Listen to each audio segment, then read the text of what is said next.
What's going on, guys? Welcome to the LowKick MMA Weekly Roundup, where we'll be breaking down UFC Fight Night, Overeem versus Volkov, amongst a whole bunch of news. I'm Ryan Galloway, and joining me is Jordan Ellis. Jordan, how you doing, mate? I'm doing good. How are you doing?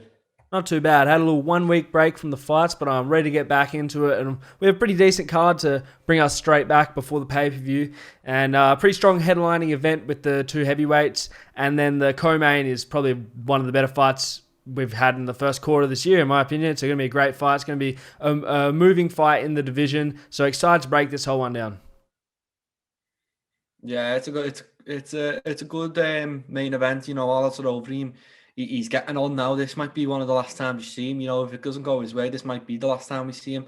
He's been speaking about one more run, and Volkov is going to be trying to end that run on Saturday night. And then obviously Sandhagen looked brilliant last time out, and he's taken on Edgar, who looked great in his bantamweight debut as well. And then below that, we've got some really good fights. So looking forward to breaking them down.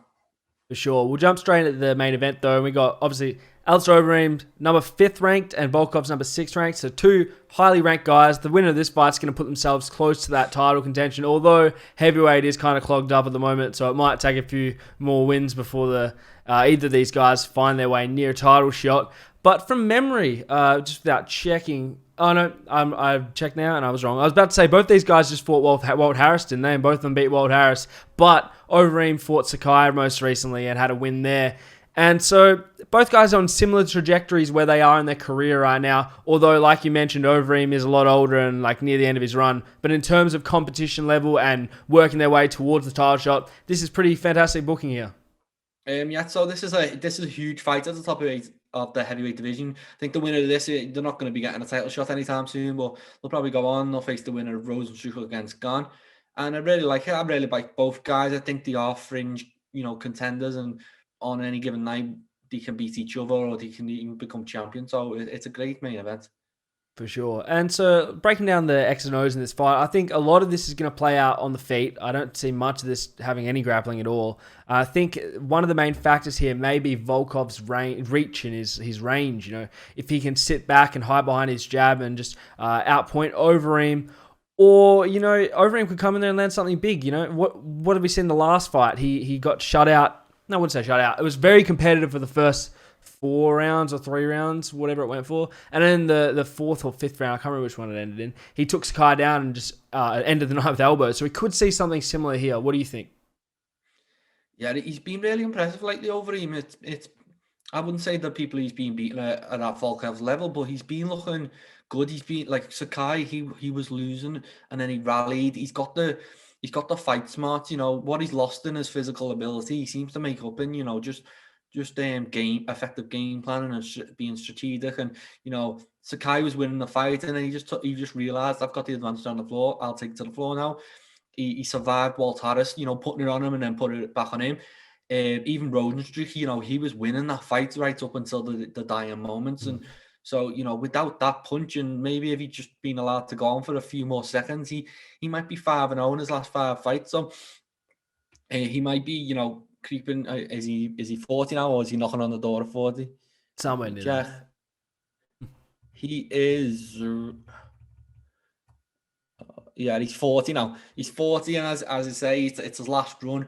But he still looks able to compete with all these guys. So Volkov's not in for an easy night. But I really do like Volkov. I've said before that I would prefer him to be maybe put a bit more spite on his punches. Like, I think it's a dangerous game to play to be, a point fighter in the heavyweight division, as Alex Overeem found out when he fought Rodenstruck. All it takes is one shot.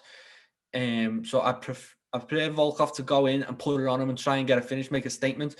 But I think we're going to see these two go at it potentially for 5 rounds, and that's a rarity in the heavyweight division. And that's another good point. When was the last time we saw Volkov do 5 full rounds, aside from when he fought Curtis Blades? And we all know how that fight went. So in his favor, has he fought a 5-rounder he's won?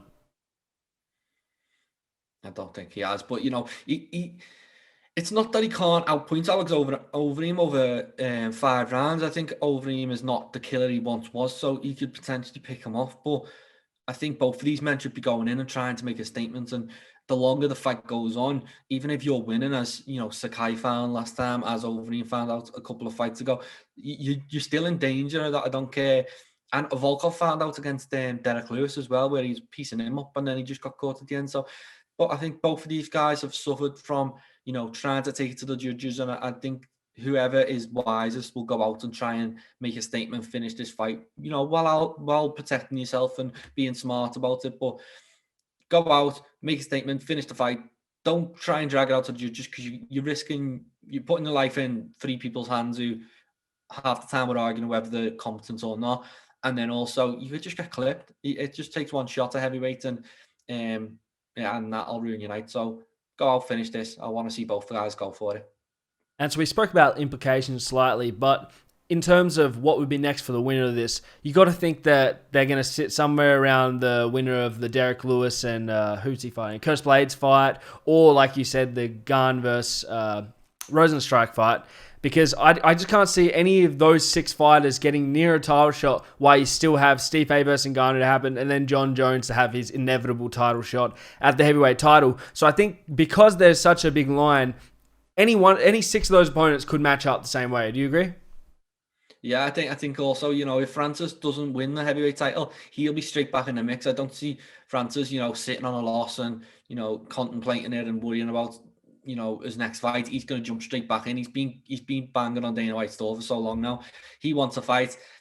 So if he comes up short, he goes straight back in, and whoever wins this fight can potentially face him. But then if Stipe loses, they might do a rematch, or Stipe might retire. So there's a lot going on. But I think there's obviously the 3 best heavyweights, which are John Jones, but he without even fighting, he's in the mix. Then Stipe, then Ngannou. The rest of them are going to have to scrap it out among themselves.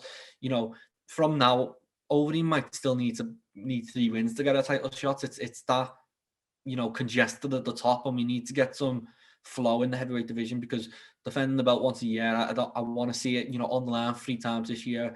Whether it's Ngannou the champion, whether it's Jones, whether it's Miocic, let's get the belt moving, and let's allow these contenders to potentially work their way in positions. Because right now, this fight, it's a good fight and it's a big fight, but there's not much on the line. I don't think either of these guys gets a title shot or even near a title shot. So, and that's because it's so clustered at the top. So I hope we sort that out in 2021.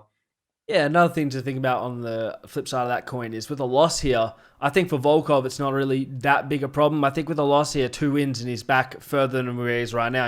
It's one of those divisions where if you have a beautiful performance to get a stunning knockout or something, you just jump the queue, Whereas Overeem, I think with the loss here, might call it a day. Like you said, it's his last run at the title. So if he gets pushed back again, and with the waiting line at the top, it's like, where does he go from here? But yeah, we'll jump onto the co-main event, which is another division where there's a lot of movement. I wouldn't say there's a jam in this division, but there's a lot of movement going on here. You got Frankie Edgar taking on Corey Sandhagen. Edgar coming down to bantamweight some point last year, I can't remember the month, and getting a win in his debut, and that was against Pedro Munoz. Yeah, taking on Pedro Munoz and getting a win. And you got Corey Sandhagen coming off a wheel kick knockout of Marlon Moraes, something that a lot of us didn't think was going to be seen anytime soon. But hey, beautiful performance, beautiful finish. What do you think of these two going at it? Yeah, it's a great fight. They've been speaking about this fight for ages, it seems like. It's been on, it's been off. Frankie decided to leave this fight and fight Korean Zombie. That didn't go well for him, but he looked good in his debut at bantamweight. It was a tough fight. I think on the night I had Pedro Munoz edging it, but really it was by by nothing really. It was a tough fight. It was all about volume and power, and volume versus power, and Edgar come out victorious. He looked great. But this is a step up, I think. I think Corey Sandhagen is huge for the weight. He looked fantastic last time out. He's young. He's only getting better. It's all stacked against Edgar, but this is when when he comes up smelling roses. So never bet against Frankie Edgar, but he's got a tough night on his hands, and Sandhagen needs to go out and make a statement here, dominate Frankie Edgar, and potentially get the next title shot. Yeah, it's one of those divisions, especially he's ranked number 4 now. Who's he got between him? He's got Corey Sandhagen and Marlon Moraes, maybe. Who's number 3? Do you know? No, I'm no idea. Oh, could be Cody. All I know is TJ's coming back, so I think TJ is going to be in the mix. That's a good point. I'm hoping they make him fight before he gets a title shot. There's a lot going on, because I think now TJ's back. Cejudo might fancy coming back, or he fancied it anyway, but he might actually commit to it. There's a lot going on. So Sandhagen, he needs to make a statement. I don't think picking up a 3-round decision over Frankie Edgar is going to be enough to, put him into title consideration. He needs to go out and finish Frankie, dominantly, spectacularly. And then he's got his shot, because then Peter Yan, do you think Peter Yan's going to be calling out Corey Sandhagen if he beats Aljamain? He's not going to be doing that. He's going to be calling out TJ. He's going to be calling out Cejudo. And saying Sandhagen's going to go and grab what's his. Yeah, it was Cody Garbrandt at the summer 3 from memory. So he's someone else. It's one of those divisions where there's so many people that could challenge the title. Someone just has to make that statement, like you said. And in this matchup, Sandhagen's got to do something like that. But one fight that I do think this is going to be similar to, edging towards Edgar for this one reason. You look at when he fought Yair Rodriguez, who was such a dynamic striker with this awesome technical arsenal of stand-up ability. And Edgar just went there and took him down and shut him down. I think Edgar would take a lot of confidence from what Aljamain Sterling was able to do to Sandhagen in their fight. And I expect a bit of a wrestling-heavy approach from Edgar in this fight. But on the other hand, if Corey Sandhagen keep this standing, even if it goes to the ground, he's not a novice on the ground. So this is going to be an interesting matchup. But I kind of leaning towards Edgar just because of what he was able to do when you put him against Yair Rodriguez. Yeah, I do think Sandhagen's more polished than Yair was at that point. Yair was very new, and I think he was rushed into a really tough fight, and against the Frankie, who was closer to his prime than he is now. I think Sandhagen will have learned a lot from that Sterling loss, but then at the same time, Sterling is huge for the weight as well. And it's weird that we're speaking about Frankie Edgar, a former lightweight champion. He's not even big at bantamweight, so I think he might struggle to get someone so big down to the ground, but it's up to Sandhagen to keep him in range and pepper him with shots and make him scared to come in for that takedown. But Frankie Edgar's got a route to victory. That takedown's there. He's very talented. I'm not writing him off in this fight. I just think Sandhagen's got it all in his favor. It seems to be, momentum seems to be going for him, and I'm very interested to see how he does in this one, because, as you said, Yair Rodriguez failed at that exit test against Edgar, and Sandhagen's got another one. What do you think about this being a 3-round fight? Would you prefer to see it be a 5-round main event, or do you think a 3-round fight is more appropriate for these guys? I think sometimes we should just do 5-round co-main events. When it's got title implications, I've got no problem with, if it's a title eliminator, no problem with it going 5 rounds. I would prefer that. I don't think this should really be a main event. To be fair, this could be a main event or Overeem Volkov. You could switch them around. Either or for me. I think they're both as good as each other, damn fights. But I'd prefer to see this one over 5 rounds. I think once you're in that title mix, 5 rounds is what you should be fighting. And just before we move on, what do you think it would have been any difference at all if this had happened back in December of 2019 or January 2020, whenever it was meant to be initially booked? I do think Sandhagen will have learned from that loss. I think losing to Sterling is good for him, and he might have lost to Edgar, before that, because he was on a run. He looked untouchable, and sometimes you've just got to come up against top opposition just to put you in your place and remind you there's still work to be done. And I think Sterling's done that. And then he come back and he looked phenomenal against Marias. I expect him to look phenomenal again. Potentially, I do think Edgar's he seems to have been on the downslide for years, but he just seems to remain in the mix. So that just shows you how talented he is. It's similar to Overeem, where they seem to be getting progressively worse, but they're still always in title contention. And that just shows you how good both of them fighters are. So, in his prime, now or a year or two ago, I think Edgar causes Sandhagen problems. How many? I'm not sure, and I'm looking forward to finding out on Fight Night. Yeah, it will be interesting to see. Before that fight, we have a women's bantamweight bout between Marion Renaud and Macy Chiasson. I can't remember. I'm blanking here. Was it Pennington that Renaud just fought? And she just lost to? Yeah, she's on a really bad losing streak at the minute. She's 43. And I was saying to you last time, because we spoke about it, I was saying, if Raquel Pennington can't beat this girl, a 43-year-old woman, then she might as well, hang it up, because these are the fights you should be winning. And I feel the same for Macy. She's 29. at this point in her career, she can't be getting beat by 43-year-old women. And I'm surprised Marion's, still around though. After 3 losses back to back, she hasn't had a win since 2018. Like, what's left for her here? I'm not sure, but it'll be interesting to watch. Because she's going to be putting it all on the line, and she was tough against Pennington, but didn't do enough. And Macy will just be, desperate to win this one.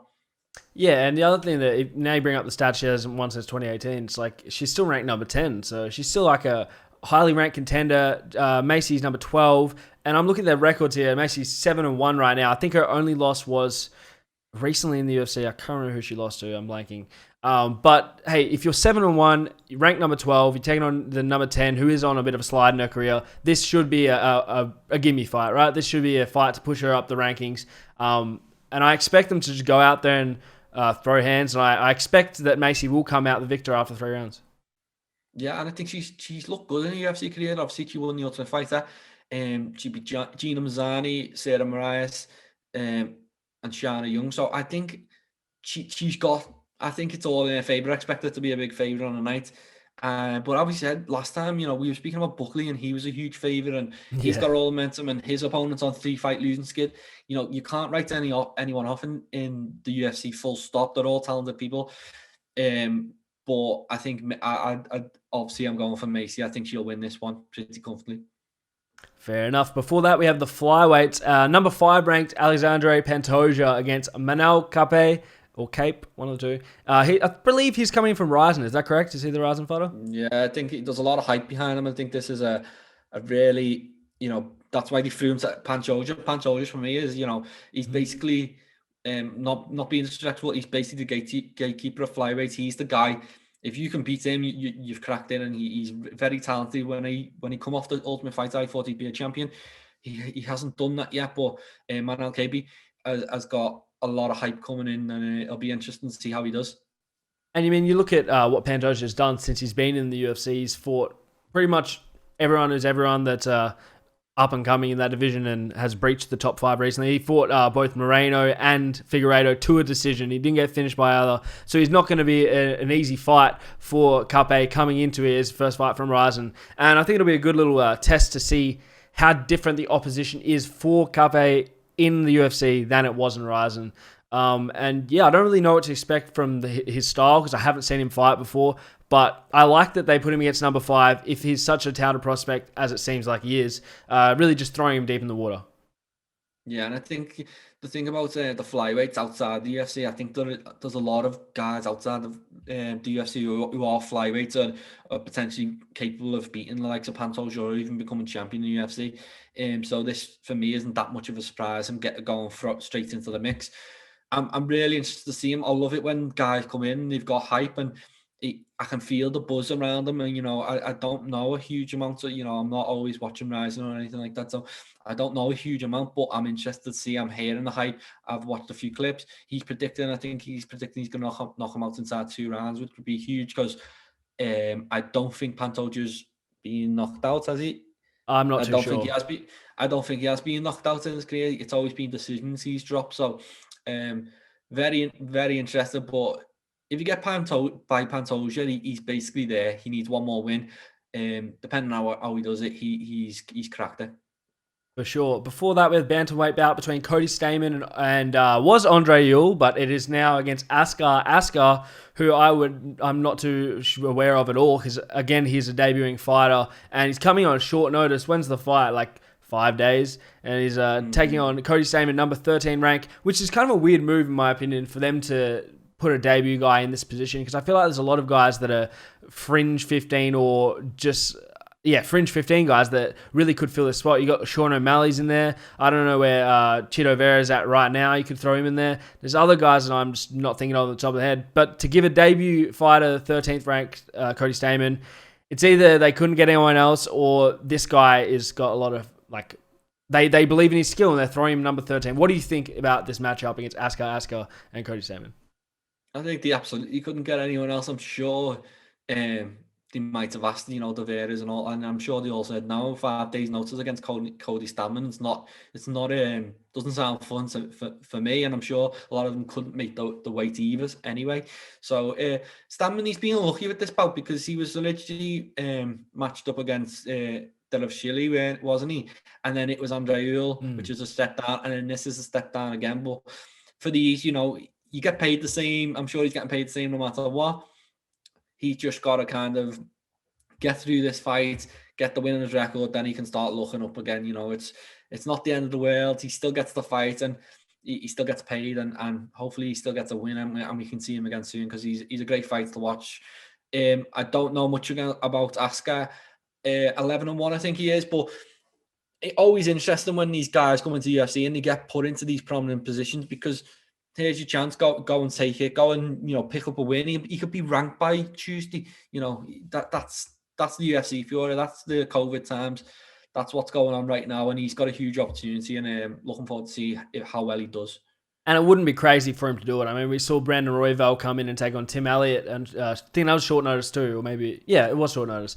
And he managed to get a win there and propelled himself to arguably number one contender shot last November. And he was in the UFC for about 3 or 4 months or something like that. So maybe a spot like this against a Cody Stamann could help Askren put together a streak where he could jump the rankings really, really fast if he continues to win and build on his streak that I imagine he's on if he's 13-1 or whatever you said. But yeah, not much to break down in terms of X and O's because I don't know anything about Askren's style. So I think we'll jump on to the opening fight on the main card, which honestly is probably my second favorite fight on this card. I don't know what's opening the card, but hey, it should be a fun one. And that is Diego Ferreira taking on Beneil Darius in the lightweight division. Yeah, it's a great fight, but Darius is always fun to watch. He's always in great fights.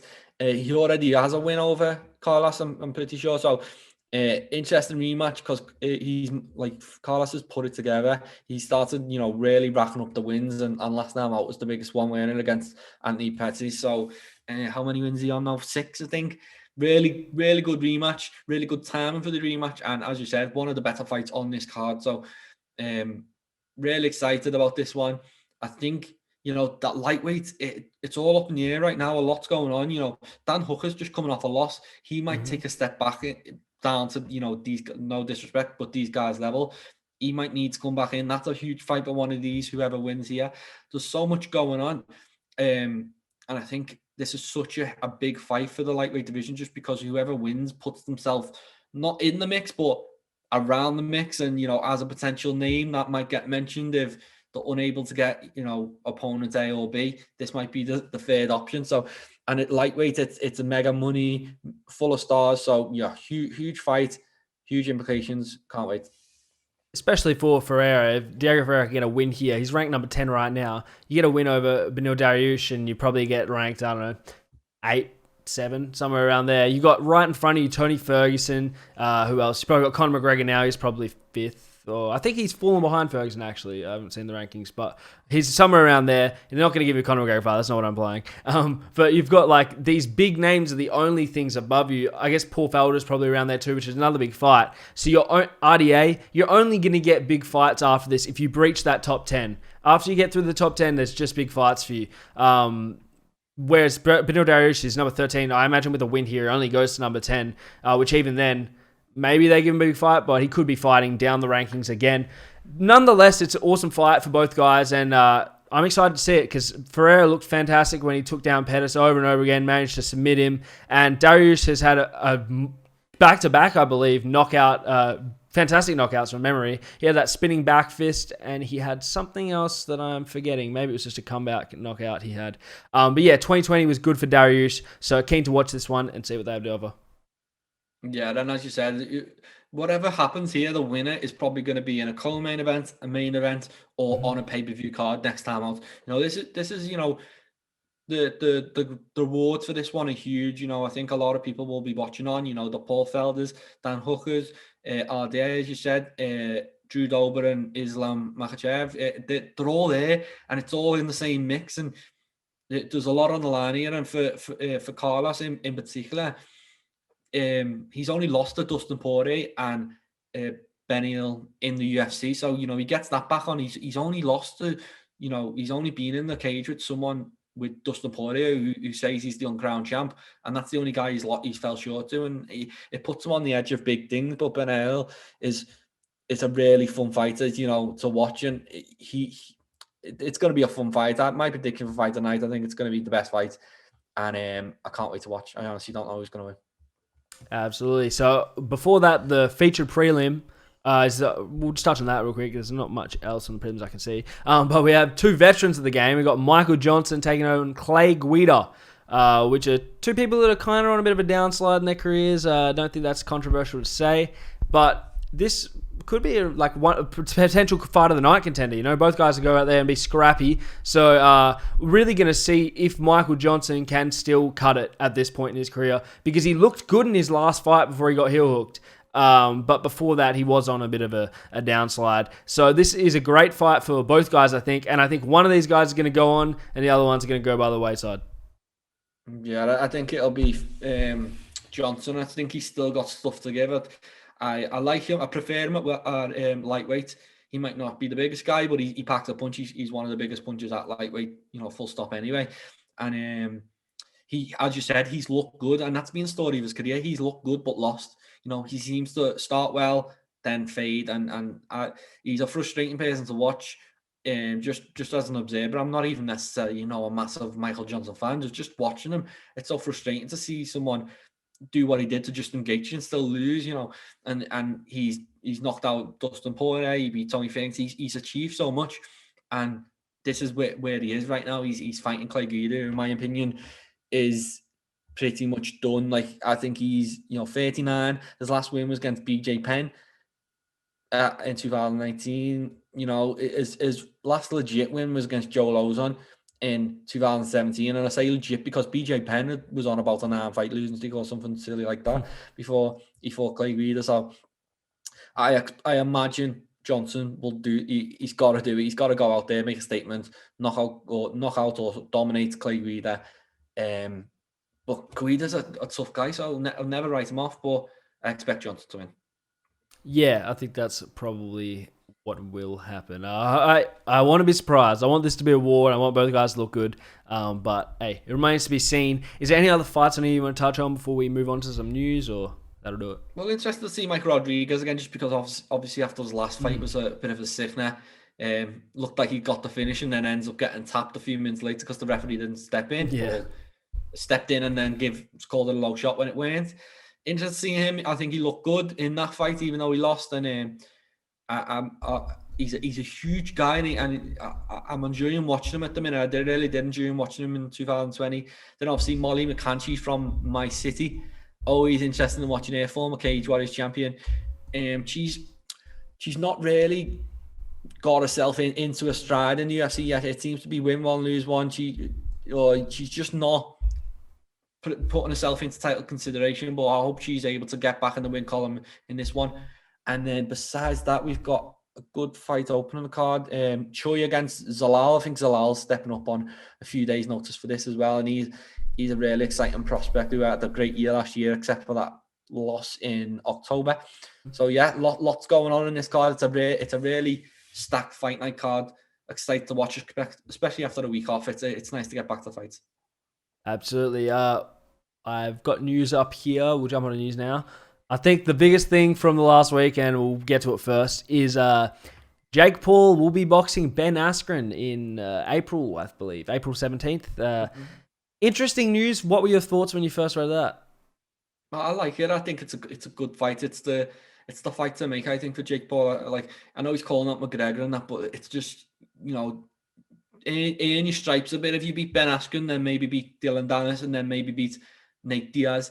You know, earn your way up. I don't think you should just jump to the main guy, and that's what he's been trying to do. But I honestly don't think he's going to get past Ben Askren. I think Ben Askren will be able to take all the shots. He'll tire him out, and he'll just eventually, you know, stop him. He'll probably stop him. Yeah, that's how I see the fight going.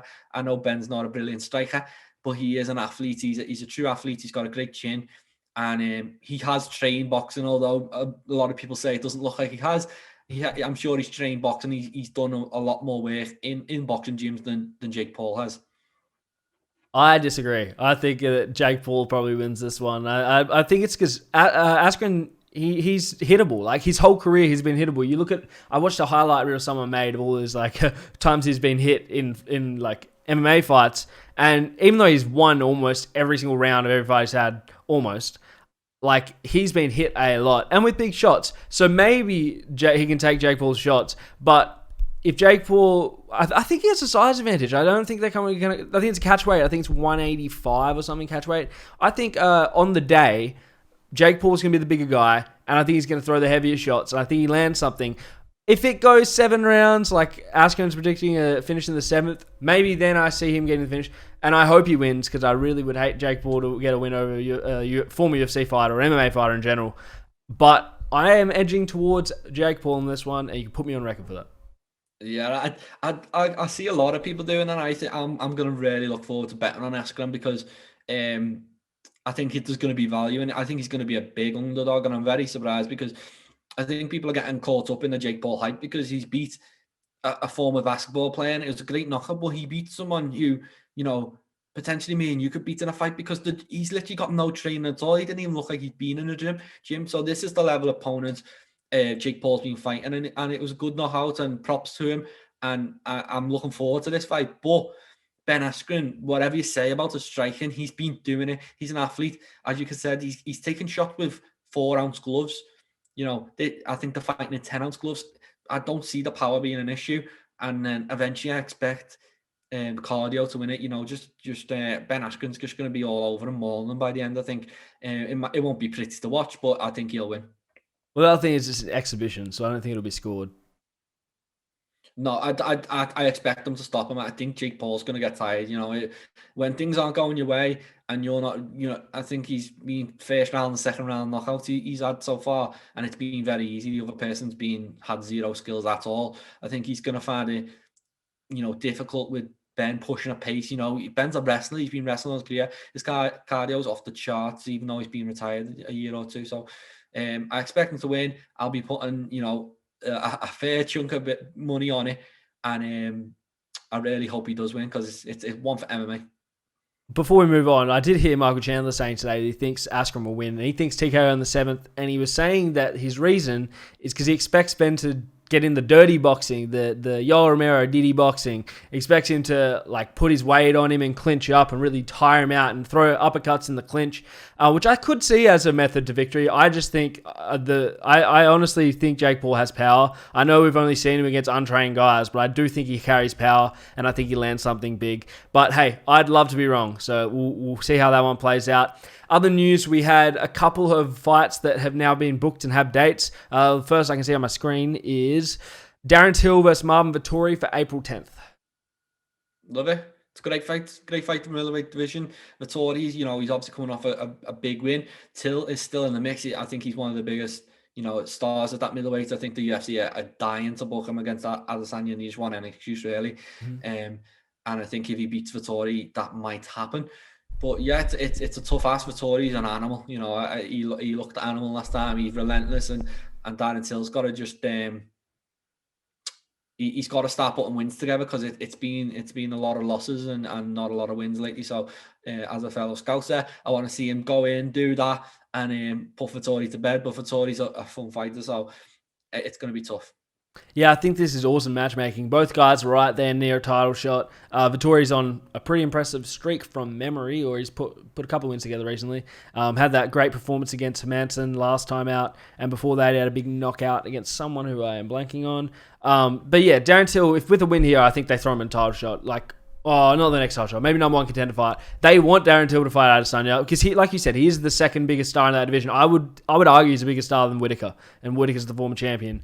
So I think if Darren Till gets a win here and does it in a great fashion, if he gets a finish, they could just propel him into a title shot. So you never know with this division, but it is an exciting fight. And I'll jump onto the next news that I had because it's the week after, and it's Robert Whittaker taking on Paula Costa. Is it? No, it's not the week after. I'm getting this wrong. It's what was that on? It's on pay-per-view, isn't it? Am I getting this wrong?